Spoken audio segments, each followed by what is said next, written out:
Hello students, welcome to Raghav Pathshala. Last class में हमने आपके जो प्रश्नावली तीसरी थी दो चर वाले रैखिक समीकरण प्रश्नावली जो 3.3 थी उसके उदाहरण को कंप्लीट किया था और उसी के साथ हमारे चैप्टर्स क्या हो गया था, कंप्लीट हो गया था। आज हम इस क्लास में एक नया चैप्टर शुरू करने चाह रहे हैं जो आपका है एनसीईआरटी का चौथा चैप्टर्स और उसका नाम है द्विघात समीकरण। वो शानदार चैप्टर्स हैं और मैंने आपसे एक बात बोली थी कि आप जब द्विघात समीकरण पढ़ने आए तो पहले बहुपद की लैंग्वेज पढ़ के आए। बहुपद का रिलेटेड थोड़ा सा यहाँ है। द्विघात का मतलब होता है जिसमें चर की घात कितनी हो, 2, 4.1, 4.2 और 4.3 तक प्रश्नावली है और बहुत लाजवाब चैप्टर है। बहुत शानदार चीज़ें आपको देखने को मिलेगी। इतने गजब के क्वेश्चंस, इतने शानदार से क्वेश्चंस आपको ध्यान रखने हैं। द्विघात समीकरण होता क्या है उसके बारे में डिस्कशन करेंगे। दो पार्ट्स हम इसमें करने वाले हैं टोटल, पार्ट 1 और पार्ट 2 का इंट्रोडक्शन का। जब मैं पार्ट 1 और पार्ट 2 का इंट्रोडक्शन करवा दूंगा, ऐसे मैं अगर एक में ही करवा दूं लेकिन मैं दोनों साथ में ही करवा दूं ताकि पूरे चैप्टर में मुझे भाषा करवाने की जरूरत नहीं पड़ेगी, ठीक है। क्योंकि ये छोटा सा इंट्रोडक्शन रहेगा, दो पार्ट्स में हम आधे घंटे क्लास मान लो, चाहे घंटे भर की मान लो, जो भी टाइम लगेगा। दो पार्ट्स में इंट्रोडक्शन करने के बाद आपको 4.1, 4.2 और 4.3 में कोई भी इंट्रोडक्शन पढ़ने की जरूरत नहीं पड़ेगी। अगर अलग अलग कराऊं तो फिर अलग अलग हो जाएगा। मैं साथ में करवा रहा हूं, आप इंट्रोडक्शन सारा देख लें, क्या परिचय है, क्या चीजें हैं, क्या चीजें नहीं है। पहली बात तो द्विघात समीकरण क्या होता है आप समझें। आपने एक चीज लिख दी 3x² माइनस का 4x प्लस का 4, ऐसे लिख दिया। ये आपके सामने एक कोई बहुपद लिखा गया 3x² माइनस 4x प्लस 5। मैं इस चीज को अगर दो भागों ऐसे लिख दूं, मैं इस चीज को ऐसे भी लिख सकता था 3x² माइनस का 4x प्लस का 4 और बराबर में क्या लिख सकता था 0। जब मेरे यहां बराबर का चिन्ह नहीं है तो इसको मैं बोलूंगा ये द्विघात बहुपद है मेरा। हाँ जी साहब, क्या है मेरा ये द्विघात बहुपद है या नहीं। और अगर बराबर में 0 इसका मतलब ये है मेरा द्विघात समीकरण। इतना सा ही फर्क है जो आपने वहां द्विघात बहुपद पढ़ा था, यहां द्विघात समीकरण पढ़ने वाला। क्योंकि मैंने आपको बहुपद और समीकरण के बारे में बताया था। बहुपद का मतलब होता है बराबर में कोई चिन्ह नहीं होना चाहिए, बराबर में कुछ होना ही नहीं चाहिए, बस इतना सा होना चाहिए, द्विघात बहुपद है। अगर बराबर में 0 है, बराबर में कुछ भी है, मतलब जिस दिन किसी भी बहुपद के अंदर बराबर का चिन्ह आ गया वो समीकरण में चेंज हो जाएगा। चाहे रैखिक समीकरण हो, चाहे द्विघात समीकरण हो, चाहे त्रिघात समीकरण हो। हम तो द्विघात समीकरण पढ़ रहे हैं, द्विघात की बात करेंगे। बट आपको ये पता है कि ये जो भी चीज होती है ना, ये जो समीकरण बन गया ये वाला, क्योंकि हम भी द्विघात बहुपद को बराबर 0 करते हैं समीकरण निकालने के लिए। ये जो लिखी है भी एक चीज है ना ये वाली, इस सवाल को मैं 3 प्रकार से हल कर सकता हूं। मेरे पास 3 मेथड है टोटल हल करने के। आप कहेंगे सर 3 कौन कौन से। आप हमेशा ध्यान रखना, इसको एक तरीका आपने पढ़ा था गुणनखंड विधि द्वारा। कौन सी विधि? गुणनखंड विधि। बोलो सर। गुणनखंड विधि जानते हो कि पहला एज इट इज रहता है, लास्ट एज इट इज रहता है, बीच वाले के टुकड़े करने, गुणा करने पर ये आना चाहिए, जोड़ने और घटाने पर ये आना चाहिए। हमने 2.2 के अंदर सीखा था और सीखेंगे और चीजें क्लियर करेंगे। एक मैं इसको कर सकता हूं पूर्ण वर्ग विधि द्वारा। पूर्ण वर्ग विधि द्वारा कौन सी विधि द्वारा हल कर सकता हूं? पूर्ण वर्ग विधि द्वारा। और तीसरी विधि का नाम है साहब मेरे श्रीधर आचार्य सूत्र द्वारा। श्रीधर आचार्य सूत्र से, या इसका दूसरा नाम होता है द्विघाती सूत्र है। किताब में दूसरा सूत्र क्या दे रखा है? द्विघाती सूत्र। किसी भी द्विघात समीकरण या द्विघात बहुपद को, बहुपद भी आप सरल करते हो हर बार, क्योंकि शून्य ज्ञात करने के लिए क्या किया था? बराबर में 0 नहीं किया था कि आपने? बिल्कुल किया था। और जब हमने इसको सोल्व किया था यहां पर हमारे 2 शून्य का आए थे। क्या नाम आया था? शून्य का आया था। लेकिन इस सवाल में हम करेंगे ध्यान, वो कह रहा है कि आपको इसको क्या बोलना पड़ेगा? मूल यानी कि रूट्स बोलना पड़ेगा। यहां कोई सत्यता की जांच नहीं करनी है कि अल्फा प्लस बीटा बराबर माइनस का बी बटा ए होता है, अल्फा बीटा बराबर सी होता है। द्विघात समीकरण आपको दे रखे होंगे, गुणनखंड विधि आपको लगानी है या पूर्ण वर्ग विधि आपको लगानी। पूर्ण वर्ग विधि आपके सिलेबस का हिस्सा नहीं है भाई, ध्यान रखना, ठीक है। अब गुणनखंड विधि लगेगी या श्रीधराचार्य सूत्र लगेगा, वो डिफाइन करेगा। क्यों? अब श्रीधराचार्य इसीलिए जरूरी है क्योंकि अगर कोई समीकरण आ गया, सपोज ऐसे कैसा समीकरण दे दिया आपको कि x² प्लस का 8x माइनस का 1280 बराबर 0, ऐसे दे दिया। अब गुणा करने पर माइनस का 1280 आना चाहिए, जोड़ने पर 8 आना चाहिए, ऐसी संख्या सोचने पर हालत खराब हो जाएगी ना। उस कंडीशन के अंदर हम लगाएंगे श्रीधराचार्य सूत्र। ये होता क्या है, जैसे जैसे क्लास आगे बढ़ेगी, इंट्रोडक्शन आगे बढ़ेगा, सारी चीजें क्लियर कर दूंगा आपके लिए। पहला आपको ये समझना है कि द्विघात बहुपद और द्विघात समीकरण में फर्क क्या होता है। ये द्विघात बहुपद है क्योंकि बराबर का चिन्ह है ही नहीं। जब बराबर का चिन्ह नहीं होगा तो उसको बहुपद बोला जाएगा। द्विघात बहुपद हो, चाहे रैखिक बहुपद हो, चाहे त्रिघात बहुपद वो हमने पढ़ा है। लेकिन जब भी बराबर में कुछ ना कुछ आ गया, चाहे बराबर में जीरो है, चाहे बराबर में प्लस माइनस की कुछ भी वैल्यू हो सकती है, अगर बराबर दे रखा है कुछ वैल्यू जीरो है, कुछ भी अगर आपको कांस्टेंट दे रखा है, अचर दे रखा है, वो कहलाएगा द्विघात समीकरण। और किसी भी द्विघात समीकरण को हल करने की तीन विधियां, एक होती है गुणनखंड विधि जो आप पढ़ते आए हो शुरुआत से 8th 9th 10th में पढ़ते आए हो, अभी पढ़ा था आपने 2.2 के अंदर। एक होती है पूर्ण वर्ग विधि। कौन सी विधि होती है? पूर्ण वर्ग विधि। अगर जिसके पास पुरानी एनसीईआरटी उसके अंदर 4.3 के अंदर ये दे रखा, हम इसका डिस्कशन नहीं करेंगे। और एक है श्रीधराचार्य सूत्र। अब रही बात, ये सवाल है चाहे आप इस विधि से करो, चाहे आप इससे करो, चाहे इससे करो, उत्तर में कोई फर्क नहीं आता, क्योंकि मेथड चाहे कोई लगाओ, एक्स के तो वही मान आने चाहिए ना। ऐसे हम पढ़ेंगे, फिर हम इसके अंदर विविक्तिकर पढ़ने वाले हैं, मूलों की प्रकृति पढ़ने वाले हैं, 10 सर्व समीकरण पढ़ेंगे, a प्लस बी का होल स्क्वायर क्या होता है, a माइनस बी का होल स्क्वायर क्या होता है, छोटा सा डिस्कशन करेंगे हम इसके अंदर, और फिर आगे की बातें हम करेंगे श्रीधराचार्य के अंदर। ध्यान रखना, हम जब भी ये बड़ा सवाल आएगा ना, इसके अंदर गुणनखंड नहीं सोच सकते, बहुत बड़े गुणनखंड है, हम इतना दिमाग लगाएंगे नहीं। हमें पता है श्रीधराचार्य में, एक बात बता दो आपको, इसके अंदर ए बी सी पता है ना सबको?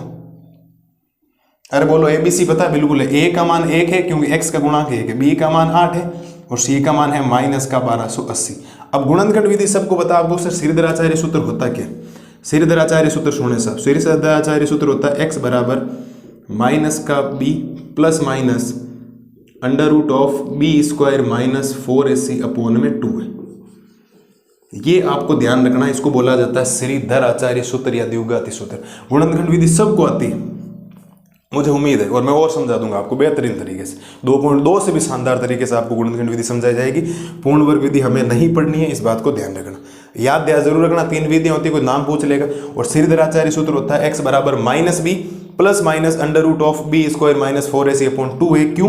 क्योंकि द्विघात समीकरण का जो सामान्य रूप होता है वो होता है साहब ax स्क्वायर प्लस का bx प्लस c बराबर 0। समीकरण है तो बराबर में 0 आएगा, और बहुपद मैंने बराबर 0 नहीं लिखवा रखा है। और आपको पता है a क्या होता है? x स्क्वायर का गुणांक b होता है, x का गुणांक c होता है अचर। और आप ध्यान से देखो, इस सूत्र के अंदर 3 वैल्यू की जरूरत है, एक a की जरूरत है, एक b की जरूरत है, एक c की जरूरत है। अगर आप इस वैल्यू को यहाँ रखोगे तो x के 2 मान आएंगे। क्यों आएंगे? क्योंकि एक बार प्लस लेना और एक बार क्या लेना, माइनस लेना। ये होता है द्विघात सूत्र। सारी बात द्विघात सूत्र यानी श्रीधराचार्य सूत्र होता है। श्रीधराचार्य कोई वैज्ञानिक का नाम है, उसके नाम पर पढ़ाया गया, इस बात को ध्यान रखना।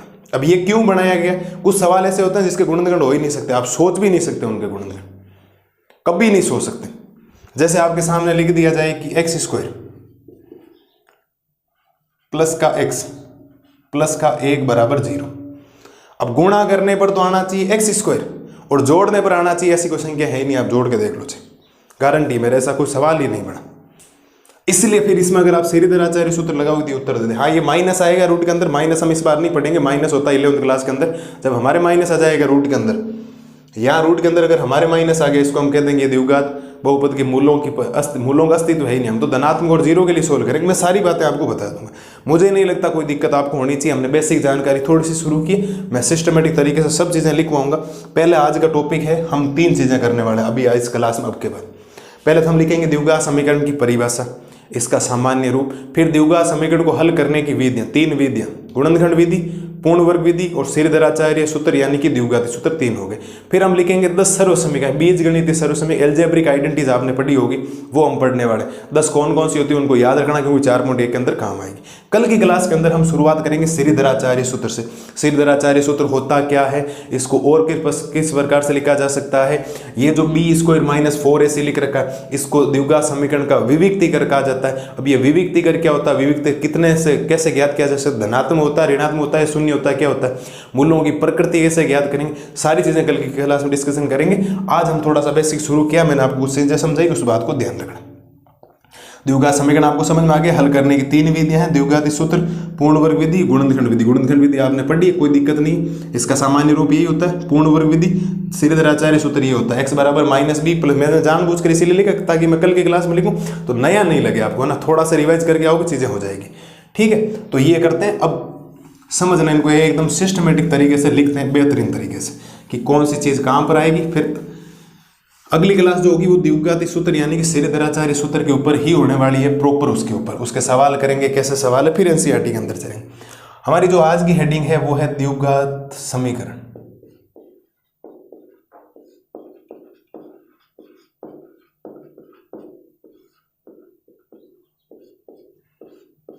आज की हेडिंग क्या रहने वाली है अपनी, द्विघात समीकरण। परिभाषा सुनना है, आप लिखेंगे यदि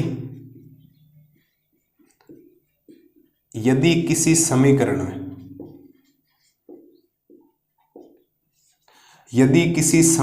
में चर की अधिकतम घात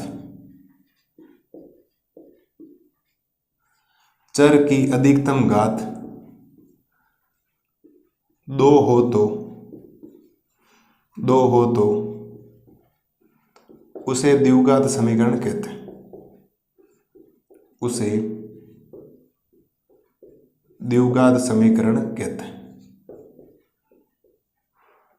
चर की घात कितनी होनी चाहिए मुन्ना?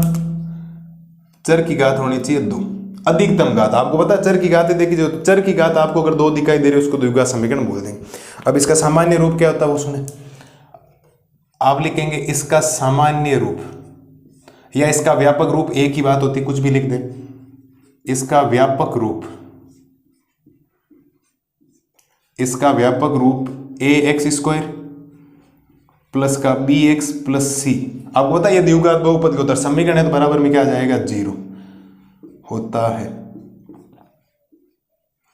इसका व्यापक रूप ax² plus bx plus c बराबर 0 होता है। इस बात को विशेष तौर पर ध्यान रखना।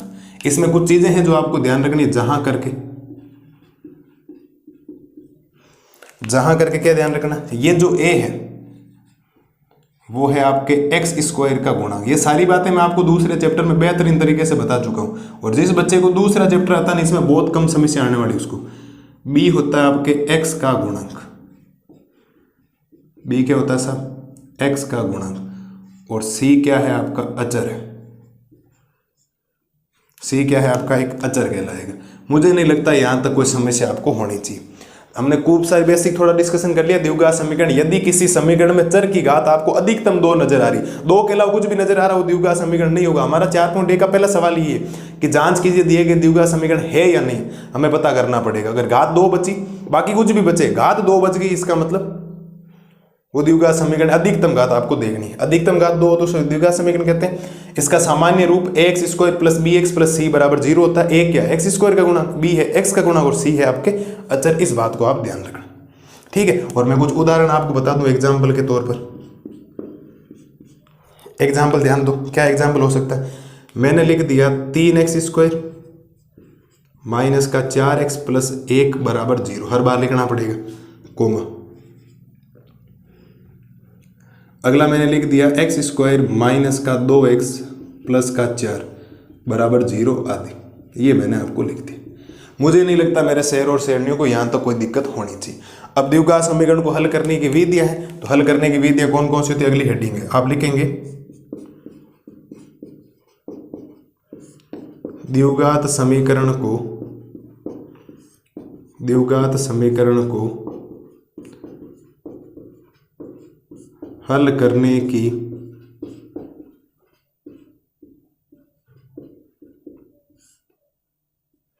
की विधियां। अब हम पढ़ेंगे द्विघात समीकरण। हमने द्विघात समीकरण की बेसिक परिभाषा पढ़ ली, वैसे भी आपको पता, वहां हमने बहुपद की घात 2 लिखी थी, समीकरण की घात 2 है। अब द्विघात समीकरण को हल करने की विधियां, और द्विघात समीकरण को हल करने की विधियां हैं बेटा जी 3। कितनी विधियां हैं? 3। नंबर 1, पहली विधि का नाम है गुणनखंड विधि।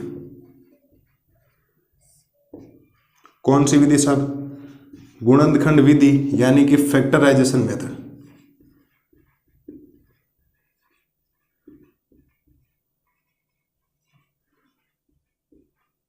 ठीक है सर। दूसरी विधि का नाम है पूर्ण वर्ग विधि। पूर्ण वर्ग विधि, यानी कि perfect square number, perfect square method, perfect square method. ठीक है सर। तो तीसरी विधि का नाम है श्रीधर आचार्य सूत्र। श्रीधर आचार्य सूत्र, जिसका दूसरा नाम हम लिख सकते हैं, ये इसको बोला जाता है द्विघाती सूत्र। क्या बोला जाता है? द्विघाती सूत्र, यानी कि आप लिख सकते हैं श्रीधर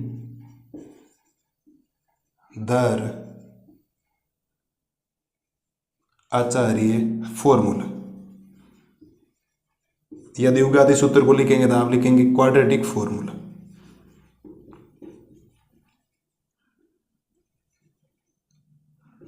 ये विधि आपको ध्यान रखनी है सब। मुझे नहीं लगता कोई समस्या मेरे लाल और लाली को होनी चाहिए।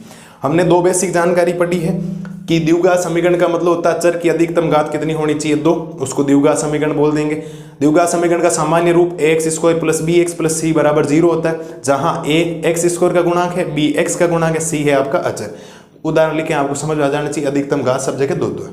द्विघात समीकरण को हल करने की कितनी विधियां हैं? 3। गुणनखंड विधि, पूर्ण वर्ग विधि, श्रीधराचार्य सूत्र और यानी कि द्विघाती सूत्र। हम इस पूर्ण वर्ग विधि को बिल्कुल भी नहीं पढ़ेंगे, अपने सिलेबस में नहीं है। हम तो गुणनखंड और श्रीधराचार्य लगाएंगे। श्रीधराचार्य कब लगाएंगे? जब हमारा काम अट जाएगा कि अभी इसके गुणनखंड सोच नहीं सकते बड़े बड़े सवालों, ठीक है। और जब गुणनखंड कहेगा तभी गुणनखंड लगाएंगे। बाकी एक 4.2 के अंदर 5 सवाल है पहले के अंदर, वो उसमें बोला गुणनखंड से सोल्व करो, कुछ उदाहरण में बोला तो गुणनखंड लगाएंगे। बाकी श्रीधराचार्य से श्रीधराचार्य लगाओ हर सवाल के अंदर। क्यों बार बार लगाएंगे? गुणनखंड विधि वैसे अब समझ में आ गई, अब तो आ जानी चाहिए। श्रीधराचार्य बार बार लगाएंगे तो आपको समझ में आएगा श्रीधराचार्य एक्चुअल में काम कैसे कर रहा है। 4.1 में भी लगाएंगे, उदाहरणों में लगाएंगे, 4.2, 4.3, इस बात को ध्यान रखना। उम्मीद है इस चीज में किसी को कोई दिक्कत नहीं होगी।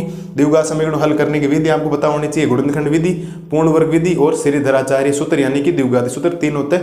द्विघात समीकरण क्या होता है? चर की अधिकतम घात कितनी होनी चाहिए? 2। उम्मीद है यहाँ तक कोई दिक्कत नहीं रही होगी। अगली स्लाइड में करवाता हूँ बीजगणितीय सर्व समीकरण, तब तक आप इसको देखो। करते हैं बीजगणितीय सर्व समीकरण। ऐसे आपने बीजगणितीय सर्व समीकरण खूब सारी पढ़ रखी है। कुछ बीजगणितीय सर्व समीकरण जो आपके काम आएगी, इस चैप्टर में भी काम आएगी। आगे आने वाला चैप्टर एक आएगा आपके त्रिकोणमिति का परिचय, चैप्टर नंबर 8 है, उसमें भी काम आएगी। तो डिस्कशन कर लेते हैं और आपको याद रखनी इसको, इस बात को ध्यान रखना विशेष तौर पर। मैं आपको लिखवाता हूँ बीजगणितीय सर्व समीकरण। बीजगणितीय